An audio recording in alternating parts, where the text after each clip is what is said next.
The pen slipped right out of my hand and rattled against the glass table when the card reader emitted a sharp, buzzing rejection chime. Declined. I laughed nervously, assuming it was just a glitch with the commercial lease agreement system, so I opened my mobile banking app to show the landlord that the deposit was sitting right there. But the moment the screen refreshed, my blood turned to ice. The savings account where my grandfather had wired $100,000 for me to open my own fashion atelier after university was sitting at absolute zero.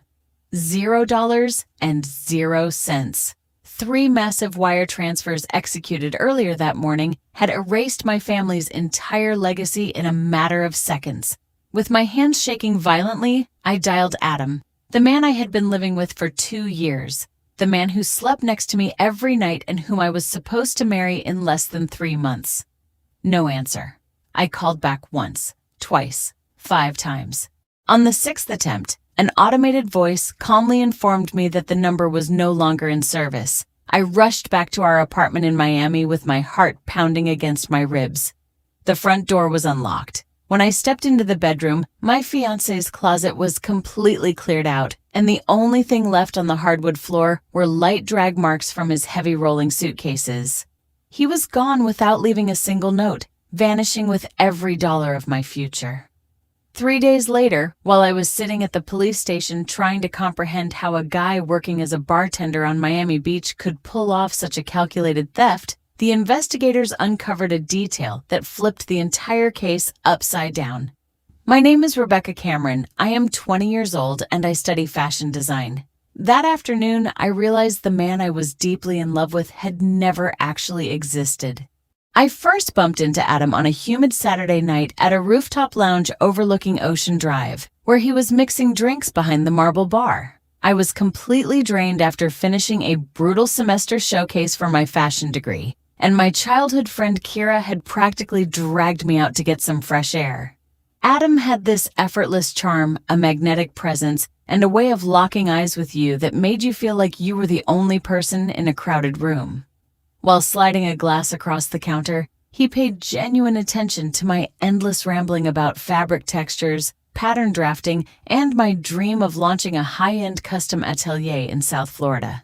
He listened with a quiet, reassuring intensity that felt like a breath of fresh air. Within a few months, Adam had smoothly woven himself into every single corner of my daily life. When my grandfather passed away and left me a $100,000 trust account meant specifically for funding my future boutique, Adam was right there, holding my hand at the memorial service. He knew exactly what that money represented to me. It wasn't play money for sports cars or impulse trips to Vegas. It was the result of 40 years of my grandfather working long hours in manufacturing to ensure his granddaughter had a real head start in life.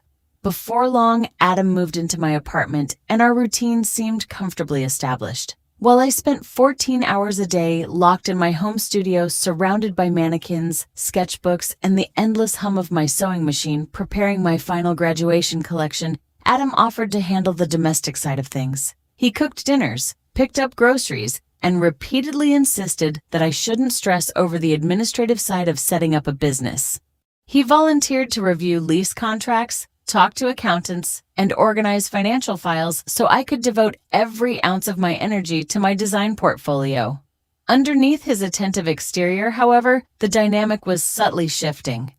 I was quietly picking up the bill for our entire lifestyle, covering the rent on our downtown apartment, utility bills, groceries, and even his personal expenses whenever he claimed his bartending shifts were slow. Yet, every time I tried to log into my bank account to review my savings or check on the trust transfer, Adam would deploy a delicate layer of emotional manipulation. He would look hurt, asking if I didn't trust him, or claim he was only trying to shield me from burnout so I wouldn't collapse before graduation. Other times, he would simply make a fresh pot of coffee, gently pull me away from my desk, and usher me off to bed. The reality was far more sinister. For nearly 6 months, while I slept soundly, exhausted from nonstop studio sessions, Adam was quietly probing my laptop. He memorized my passwords, set up hidden access protocols, and took photos of my tax documents, social security details, and my grandfather's legal trust paperwork. I genuinely believed I was sharing my life with my future husband, a partner who would stand beside me when I cut the ribbon on my first boutique. In truth, I was housing a calculated predator who was simply waiting for my most chaotic week final exams and portfolio reviews to pull off a total financial execution without raising a single red flag. When I finally stumbled into the precinct, completely numb and barely able to string 3 words together, Kira Bennett stepped out of the back hallway. Kira was 25, a detective with the Miami-Dade Police Department, and my next-door neighbor from Coral Gables who had watched me grow up. Seeing me huddled in a chair in the lobby, pale and crying uncontrollably, she immediately bypassed the duty desk, led me straight into her private office, shut the door, and pushed a cup of warm tea into my hands before asking a single question. Kira didn't waste a second on empty sympathies. She shifted into full law enforcement mode with the sharp precision of a seasoned investigator and the fierce protectiveness of an older sister. She grabbed my phone, opened my mobile banking app, and started pulling transaction logs.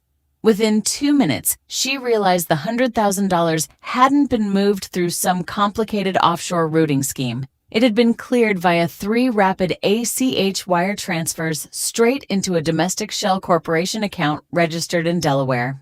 While I sat there trying to process the absolute wreckage of my life, Kira pulled up her terminal and ran Adam Anderson through the federal and state law enforcement databases.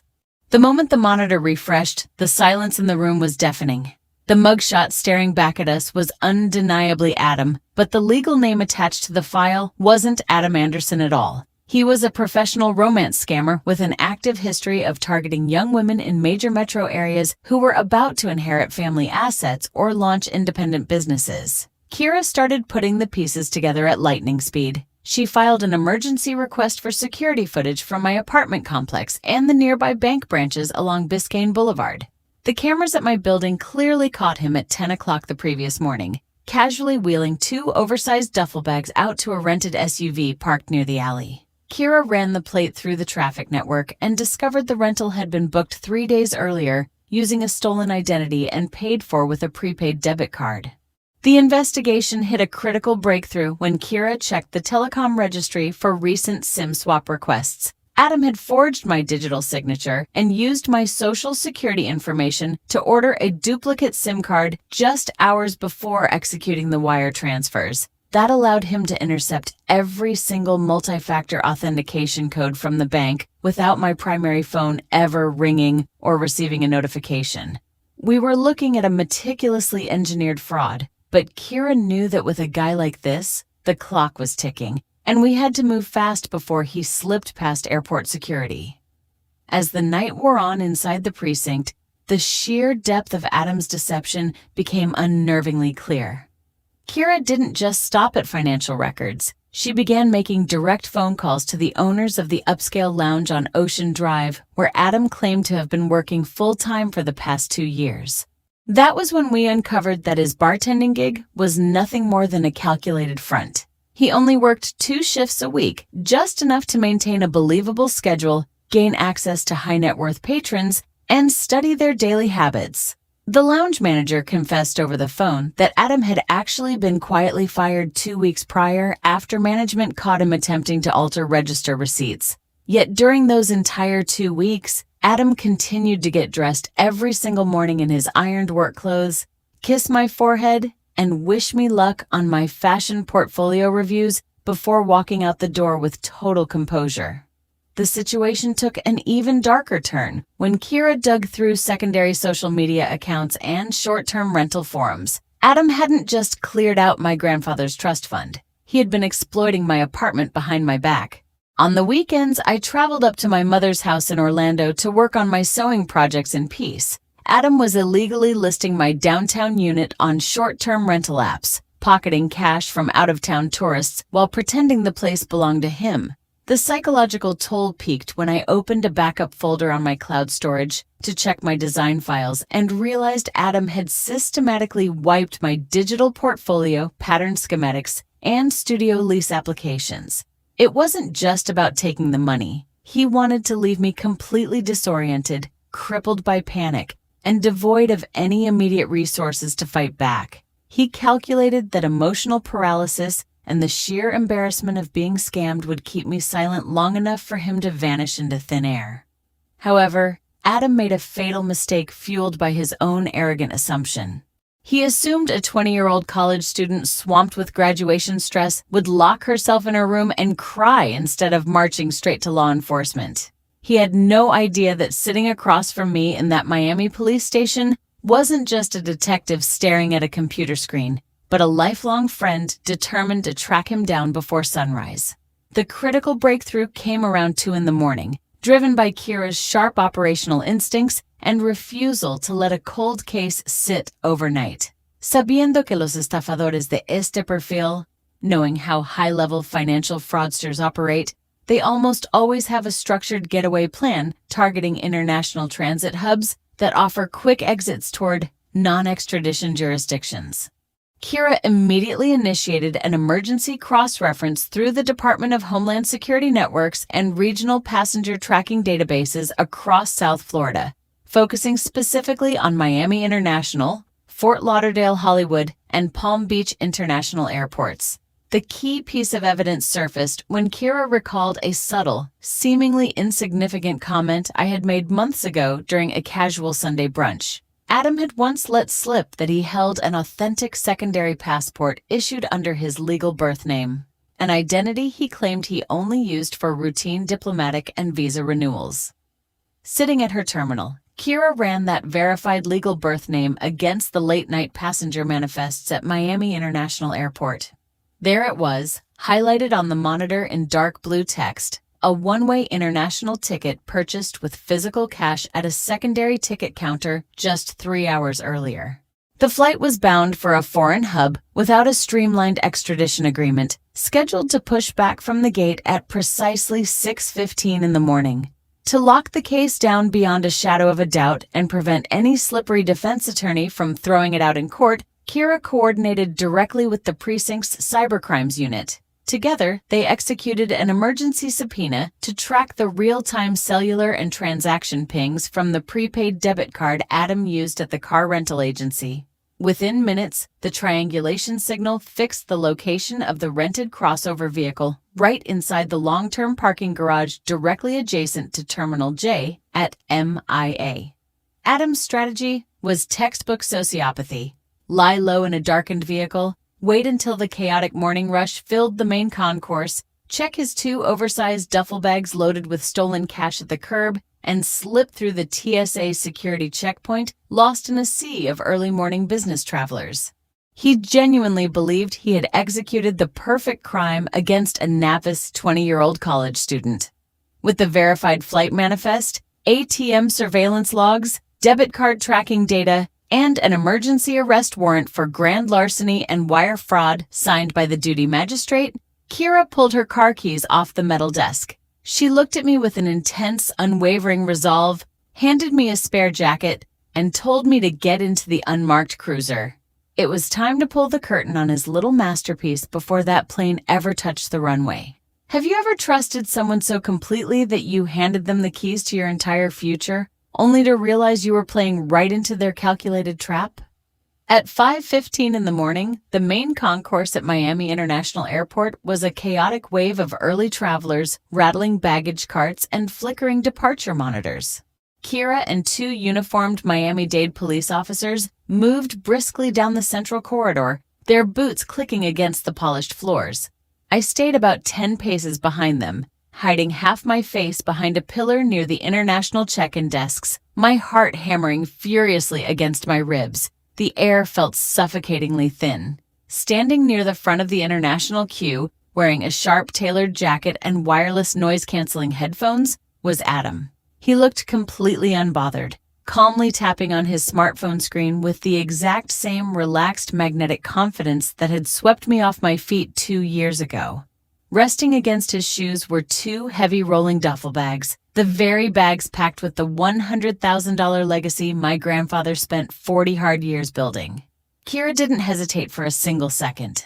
She closed the distance from behind, flanked by the 2 uniformed officers, and called out his full legal birth name in a clear, commanding voice that echoed over the terminal noise. The moment that name hit his ears, Adam's entire demeanor shattered. The smooth, charming posture vanished instantly, replaced by a ghost-white expression of sheer, unadulterated terror. He instinctively tried to pivot on his heel toward the crowded security line, but the two officers stepped in with brutal efficiency. They pinned his shoulders, swept his arms behind his back, and snapped heavy steel handcuffs around his wrists before he could make a single sudden movement or scream out an excuse. In front of dozens of shocked passengers who stopped dead in their tracks, Kira dropped to one knee and unzipped the main compartment of one of the duffel bags right there on the terrazzo floor. Stacked neatly between layers of folded clothing were dozens of thick, plastic-wrapped bricks of $100 bills, alongside stolen flash drives, forged notary stamps, and copies of my grandfather's trust documents. I slowly stepped out from behind the concrete pillar and walked over, standing right beside Kira as she stood up.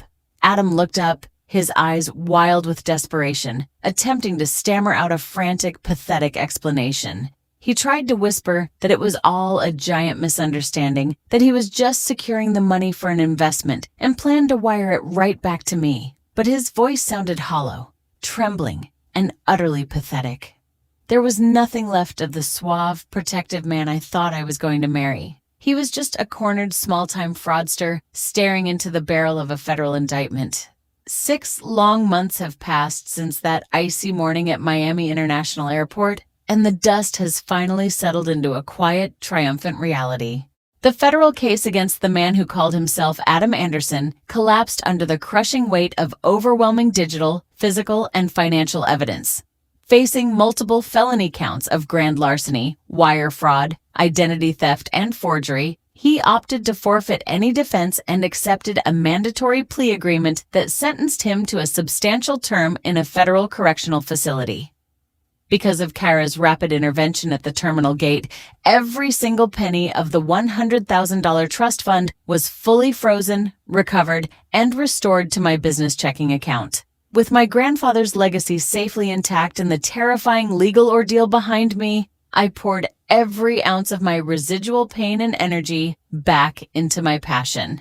I completed my degree in fashion design, presenting a final collection that earned top honors at the university showcase. Today, the frosted glass door of my custom fashion atelier in downtown Miami proudly displays my name in gold lettering. The dream my grandfather worked 40 years in manufacturing to make possible is no longer an abstract idea on a sketchbook page. It is a thriving, living reality where I design custom pieces for amazing clients every single day. Kira remains my absolute anchor, a living, breathing testament that true loyalty isn't found in poetic romantic declarations or empty promises, but in fierce, relentless protection when your world falls apart. Her instincts didn't just save my financial future. They taught me a profound lesson about personal vigilance, boundaries, and self-worth that no university degree could ever provide. This entire nightmare forced me to grow up overnight. It proved to me how easily ruthless ambition and deception can disguise themselves behind an attractive face, a gentle touch, and comforting words. But more importantly, it proved that honest labor, sharp intuition, and genuine friendship will always hold the power to dismantle the most calculated lies. In the end, predators who try to build their own lives by destroying the people who love them will eventually wind up trapped in the very cages they engineered for others. If anyone ever attempts to convince you to hand over the steering wheel of your life or your dreams in the name of love, make sure you look them in the eye and remind them exactly who owns the foundation.